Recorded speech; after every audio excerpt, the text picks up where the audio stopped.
Gracias por continuar en nuestra sintonía. Hoy vamos a hablar sobre las terapias inhaladas para las enfermedades respiratorias. Además, se llevará a cabo en los próximos días en nuestro país también el Congreso Nacional de Neumonología. Y para hablar sobre estos temas, hoy nos acompaña la doctora Lérida Padrón, médico neumonólogo. Un gusto recibirte, gracias por acompañarnos. Daniela, gracias por la invitación. Bueno, vamos a hablar sobre estar aquí.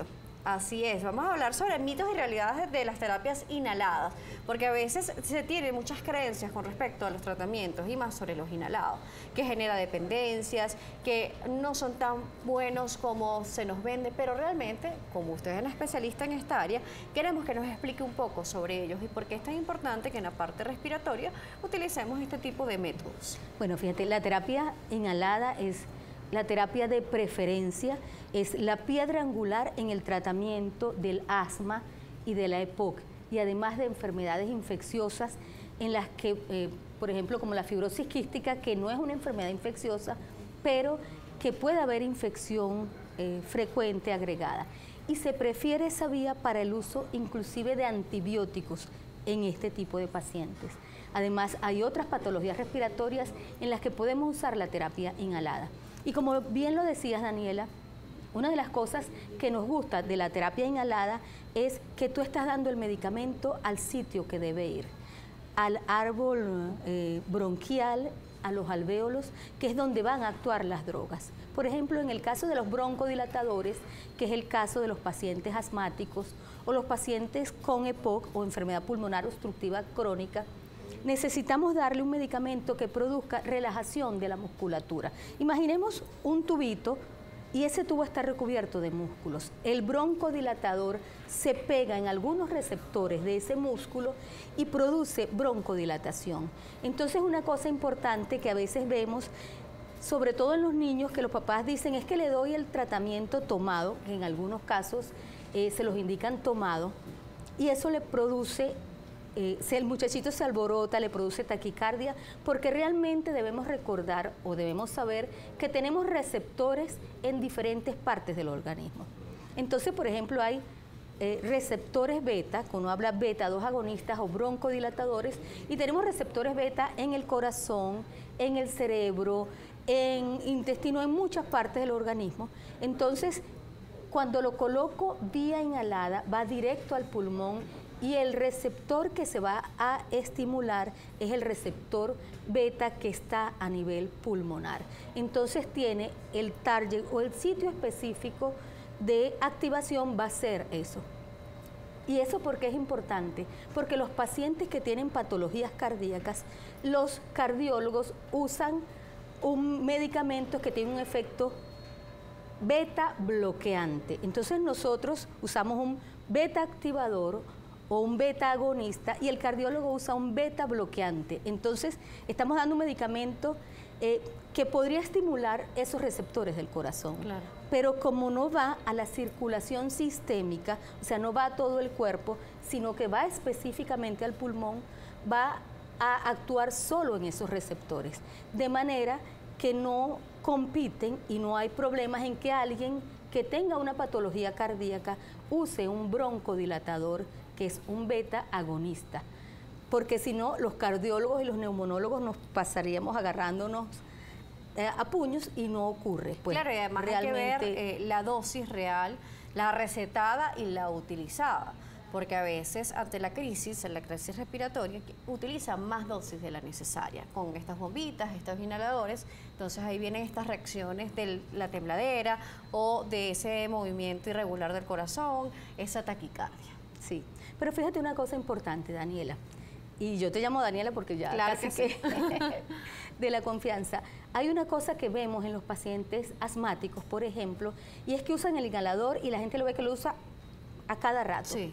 Hay una cosa que debemos hacer los médicos y quienes recetamos el medicamento, y es explicarle al paciente cómo debe usarlo. Porque cuando vemos que un paciente usa el inhalador muy frecuentemente, probablemente es que no lo está haciendo de manera adecuada. Entonces eso es bien importante. Debemos explicarle que para usar un inhalador, en caso de los asmáticos, en los pacientes con EPOC, deben primero botar el aire completamente, botar todo el aire, levantar un poco la barbilla para tratar de hacer que la vía sea más expedita. Y al momento de apretar la bombita, la conocida bombita o el dispositivo, deben tomar aire profundo, lo más profundo que puedan, y aguantarlo por lo menos 8 segundos. Entonces, eso hace que el medicamento se deposite, porque si nosotros respiramos, tomamos aire y lo botamos muy rápido, recordemos que son micropartículas que se suspenden, y el movimiento o la velocidad en lo que va el aire puede hacer que si tomo aire y lo boto muy rápido, se mantengan suspendidas y salgan otra vez. Por supuesto. Cuando nosotros esperamos ese tiempo, ¿qué estamos haciendo?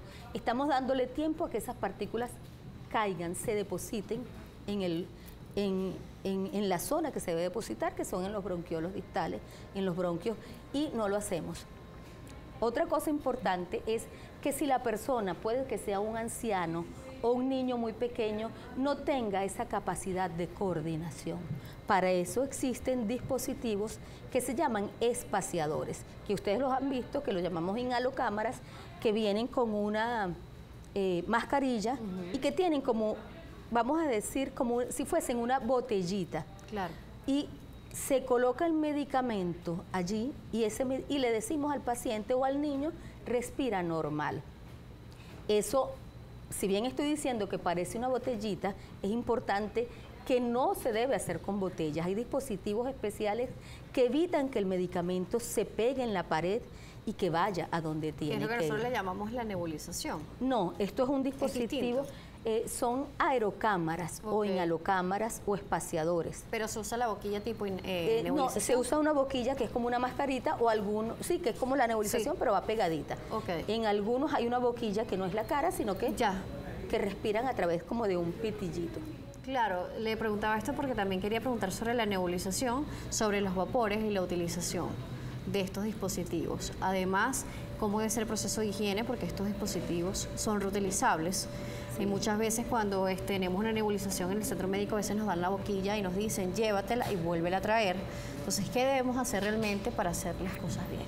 Claro, la recomendación es que estos dispositivos, una vez que se usen, deben ser limpiados.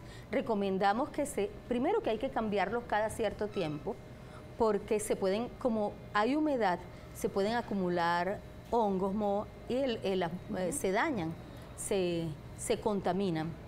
Pero para las mamás o para los que usen los broncodilatadores inhalados, por ejemplo, o cualquier medicamento inhalado, debe limpiarse para que no se acumule la grasa, el sucio. Puede ser con una solución con agua con vinagre o agua y jabón.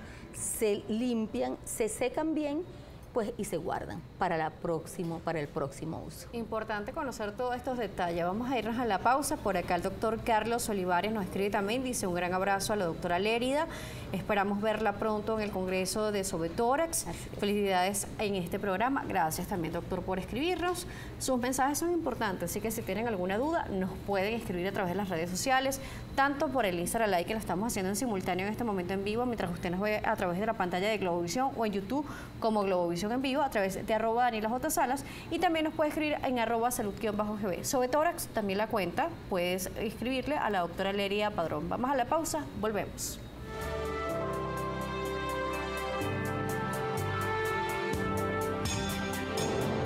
Realizar actividad física moderada al menos 150 minutos a la semana evita la formación de células cancerígenas.